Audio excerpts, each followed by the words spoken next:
Hello all. I just want to show you how I changed the bulb on my Skoda Octavia.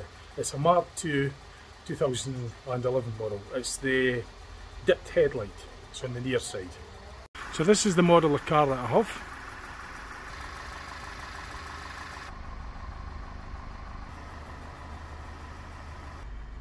And the bulb indicator light to tell us that a bulb's out is illuminated on the dashboard. So what makes this really weird is that just there, just at this moment, the offside dipped headlight has gone out as well. Luckily for me, I've got a pack of two. Now that is incredible, such incredible coincidence. All the other lights at the front work. That's the dipped headlight originally that went out on the near side. That's one I was going to replace. And just as I was making this video, that one's just going out right here now. That's incredible. But anyway, just so that you know where it is, that's the dipped headlights in this one here. That's the side light, that's the main beam, that's the front fog. The indicators are okay, I could show you them. The indicator lights are working, but that's incredible that both headlights have just kind of gone out now. That went out yesterday, and 2 minutes ago that dipped headlight has gone out. So that's where they are anyway. That's the main beam, side light, indicator, and the dipped headlights in there, and front fog's there. So I'm going to try and show you how I do it to change the bulb. First thing you need to do is get the correct type of bulb. Now I got mine from the Halfords. It's the H7 477, 55 watt, 12 volts, and it's got the two connectors on it, the two electrical connectors on it. So I'll try and show you how I change the bulb on it. It also makes good sense to check all the other bulbs while we're at it. I got my mate to check the brake lights when I was pressing the brake pedal. I can actually see on the reflection anyway that even the high intensity light on the top is working as well. I checked all that, just that's all the reflection of that. But it's a good idea to check that all other bulbs are, including the number plate bulbs as well, because they also throw up a light on the dash when they go up. So with the bonnet open, you need to now locate the areas where the headlight unit is fixed to the car. There's this locking nut here, so to put it in perspective, I'm going to do the near side one first. This plays a part as well, so locate this, find this, slacken this off, in fact just to move it completely. So it's anti-clockwise to loosen, and then when you get it, just before it comes off the thread, make sure you got a good hold of it, because if you drop it, it'll be an absolute nightmare to find. So put it somewhere where it won't get lost. With that removed, so once you've removed the the nylon locking nut, you get this lever, find this, locate this lever, and you just tug it out, pull it, it'll click. So you just pull this basically, it'll click and make a clicking sound. That basically then releases the unit, the headlight unit from the car. So once that's, you hear it clicking, that's it fully locked in, that's it retracted, so it allows this to be slid out from the front of the car, and it just slides out forward. It just slides out from the front of the car. So with the headlight unit out, you locate where the headlight bulb is. So we know where it is. It's that one there, which you follow it to the back of the unit. You remove this like dust cover. It just peels off. It's just like a kind of dust cover. Put that somewhere safe. That then exposes the back of the bulb connector. It's a twisting, kind of like twist and pull.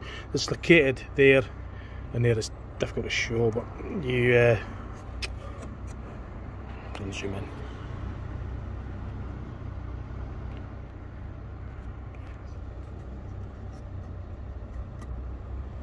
So you turn it and pull it out.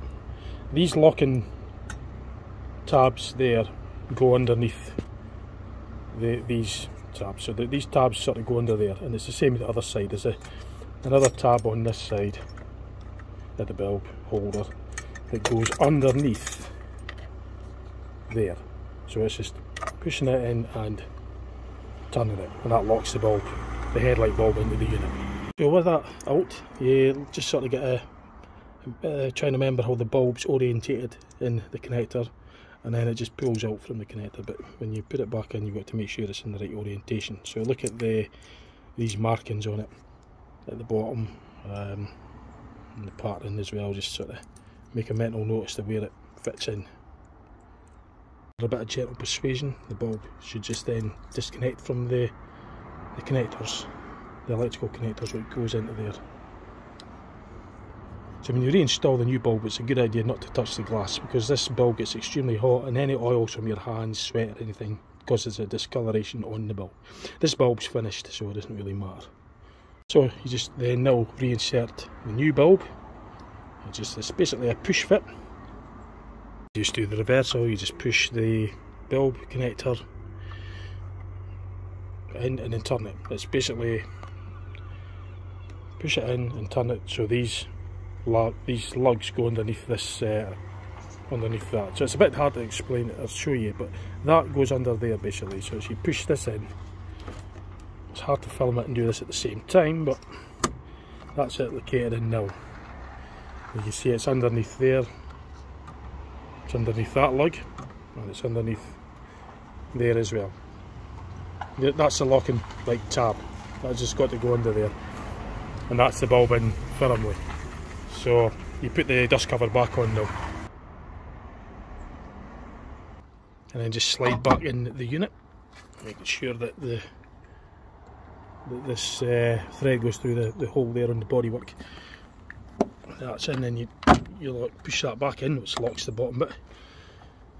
Then you get the locking nut and just tighten it up clockwise, just till it nips.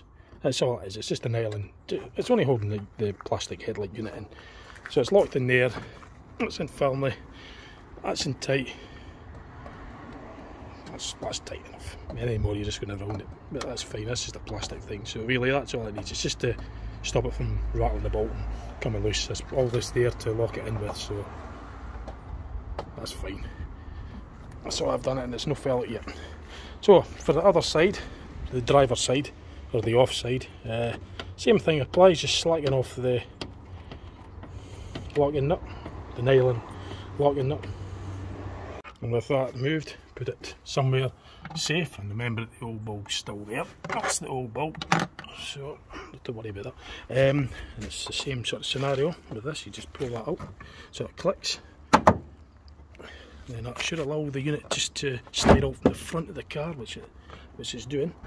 It's a bit difficult doing this at the same time filming, but that's got to be cleared from that hole there. It's a bit awkward doing this, so I'm going to put the camera down for a minute. It's not really awkward, it's just because I'm filming and doing this at the same time. There'll be a bit of cursing and swearing, which I omitted from this video.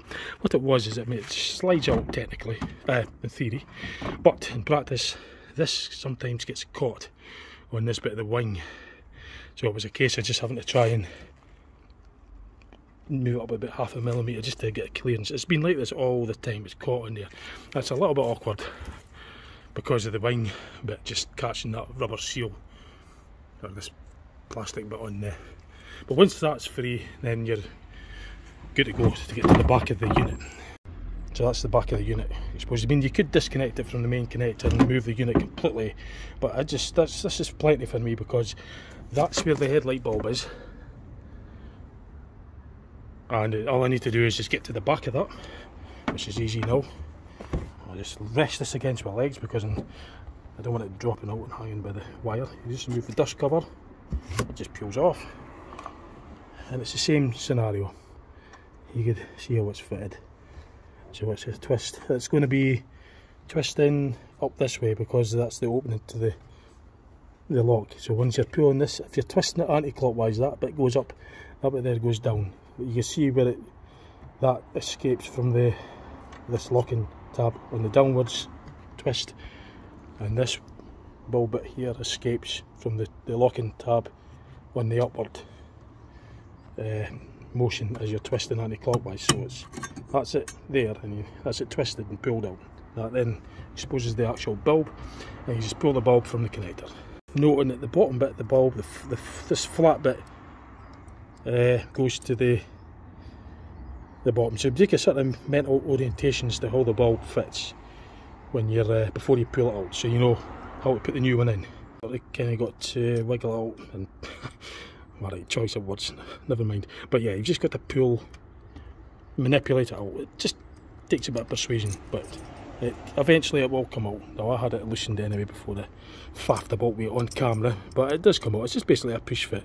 Because it's been in there a while and it's quite a tight fit with the connections, you just make sure you don't pull this or anything like that. Just try and get your finger between the base of the bulb and this locking plate and just pull it out. Basically that's what you're aiming to do. Bulb installed, you just then put it back into the unit. So I didn't want the water going on that bulb, so I'm going to get in there quite quick. So once that's locked in position, it's not locked in position, but that's in position, so it just needs to be turned clockwise now to get these locking tabs underneath, so it firmly locates the bulb assembly and connector into the lens unit, or the actual plastic lens bit. So that's it in. So you just now put the dust cover back on. That metal's sort of like a springy type, you know, it's designed so that it could flex a wee bit in order to get the thing installed, reinstalled. While we're at it, the other bulbs, you would access them in the same manner. As I say, if you want to remove the whole unit, you just disconnect the wiring harness from the unit, and you could access all the other bulbs that are in this light cluster. But the main ones, I think that was the side light, that smaller one, the headlight, the main beam. I've changed it, I just can't remember where it is. It's in, oh there it is there. So you just basically trace where they are. Yeah, actually that was the main beam, that one there. That's the dipped headlight one.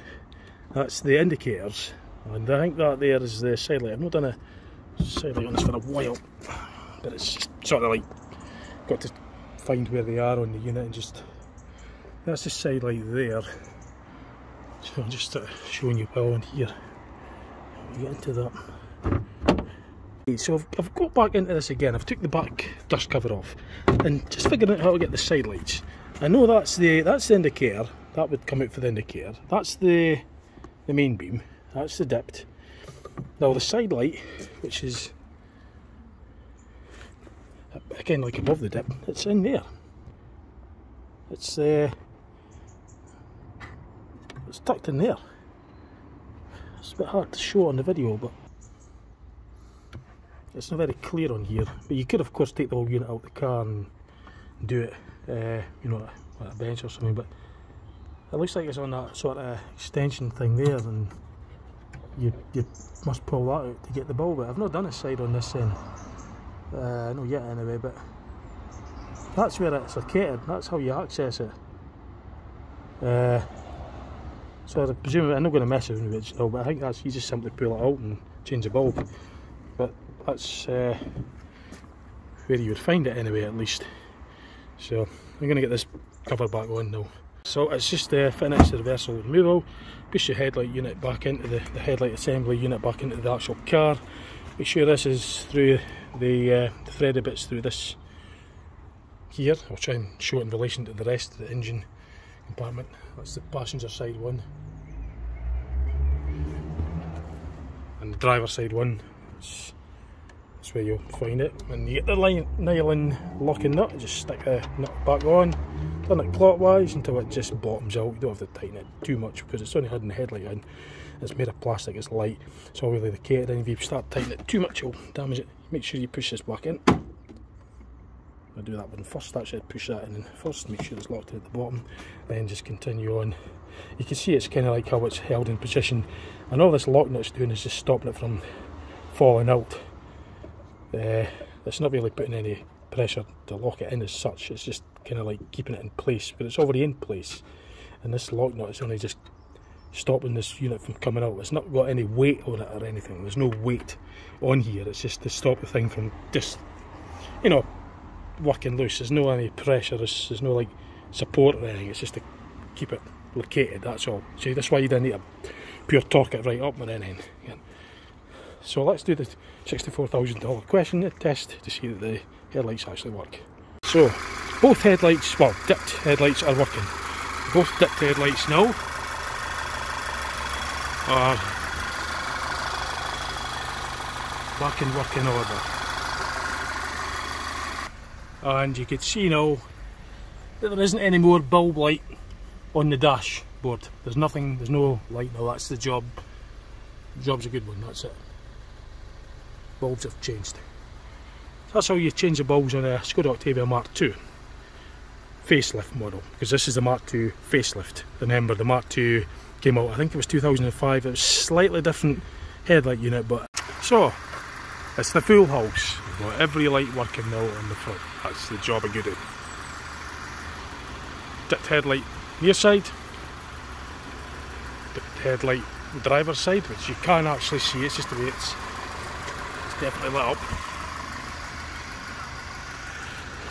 Main beam in the centre, side lights, indicator lights, and my car's got front fog lights, so they're also working.